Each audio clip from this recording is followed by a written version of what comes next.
any story, any good story, any story that's told really well creates a bond between the storyteller, the character, and the listener, right? If you think about a moment with your spouse, your best friend, anybody where you feel unguarded with, right? A moment where you have told somebody about something beautiful you just saw, right? And you say it's sort of unbridled enthusiasm. It brings you right back to that moment, right? Where everybody gets to experience it again as if for the first time, or somebody says something that you thought before, right? You feel this sense of connection. The reason it does that is because it plays on sort of very common themes, right? We re-experience it together, and so even if it happened years ago, in that moment, the storyteller, the characters, and then the person hearing it in this time and age is now part of that. But this is what happened. So we started the cafe, got this message, it's meaningful, it's beautiful, just like you, I love it, so I assume everybody else loves it and I wanna share it, right? So the mission on the wall, and to call these dream, and hue pictures, and guess what happened? Nobody really cared that much, right? At first, right? And that was actually sort of a gut check moment of why are we doing this, right? I mean, I'm doing this, I want to sort of double line business. Most of the proceeds from the company go to found the Laughing Man Foundation. Hugh gives all his profits away.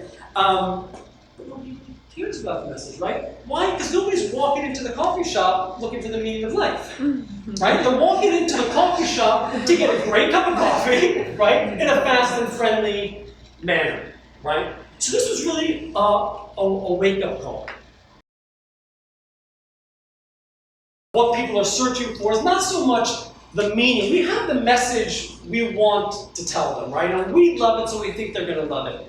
But we spent 6 years getting people to, in the cafe, feel alive and relaxed and themselves and receptive and trust us, right?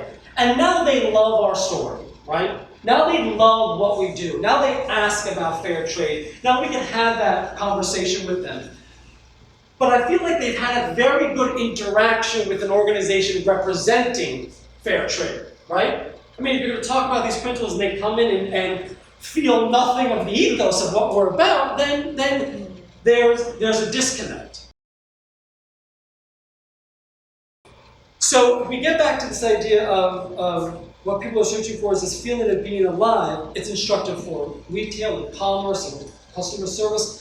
But I think it's also going to be applicable to more organizations that are trying to tell just their story, right? Now, in a cafe, it's easy. Somebody can walk in a bad mood. I can see it coming. I can adjust. I can do something to make them happy. I can do something extra, right? In an organization where you don't have that immediate feedback, it might be a little more difficult. But the question still becomes is, how do we make the people we're talking to feel alive?